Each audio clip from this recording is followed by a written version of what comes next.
want to start off chatting a bit about social media. It is your friend, right? And all of you, I'm assuming, are, whether you're LinkedIn or Facebooking or Twittering or whatever it is that you're doing, and all of the above and then some. So what social media does is it creates new connections, and it allows us to go way beyond where we are and where we've been. In many respects, it creates a level playing field. Everybody can get in. There's no limitations. You don't have to have a certain certification or a pass to get in. You sign up, you're in. You get to connect with people in real time. I just have to look at my 16-year-old daughter to see how she's just plugged in, and some of you may do this yourself, and those of you who have kids, you know exactly what I'm talking about. It's just non-stop, it seems. It allows you to state your opinion and viewpoint unhindered. In other words, you can pretty much claim anything you want and put it out there. And yes, you might get challenged, but you can claim it and you can say it. And then it is obviously a game changer. There are so many new realities and opportunities that social media and technology in general is creating for us. Now let's look at the other side. I also think it's your foe. And in my introduction, Lynn gave a bit of my background, but in the promotional piece that was sent out, you may have read or scanned that, and you saw that I do a lot of work with people, especially in professional services. Do a lot of work with engineers, architects.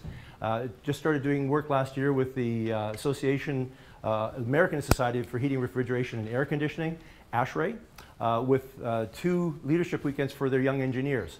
And one of the things we talk about, and one of the things that I want to kind of click and drag over into my conversation and presentation tonight, is what I talk to my young friends about, because they're literally between 25 and 35. And they're coming in, plugged in, wired for sound and everything. And yet when I'm working with them and bringing up some of the concepts that I'm going to share with you this evening, we really kind of hit a wall. And so that's why I'm realizing, by working with a lot of young leaders and future leaders of organizations, some of which may be yours down the road, social media, if not perceived or managed properly, can be something that can undermine us.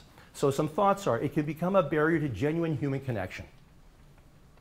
And when I talk about your personal brand and how you're going to market yourself and give you some ideas this evening, I want you to think about this, and I'm not saying that it's wrong, that you should change anything. I'm just going to present some ideas, and then you can think about how this works for you. What I find it does, it allows us to create a mask behind which we can hide, we can make claims, assertions, and we can assume privileges and even claim to be part of something that in many cases we're not. And so I don't know if you've heard of the term shadow branding. Here's an example. You can't see it that well, but I just wanted to throw it in here. You can Google it and you'll see. Here's Claritin and here's Walletin, because they want you to open your Walletin and give them your Moneyton. So guess whose product that is. But basically, it's a play on a major brand, and it's shadowing or leveraging that, standing in the shadow of that major brand. So that's a product, but you see that all the time with people shadow branding.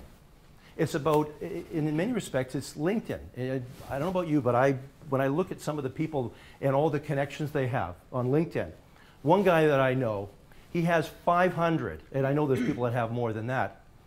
But I just got to believe you cannot have 500 really close, intimate connections with, I mean, I don't know, you would do nothing else but just be hanging out and having coffee at Starbucks all the time.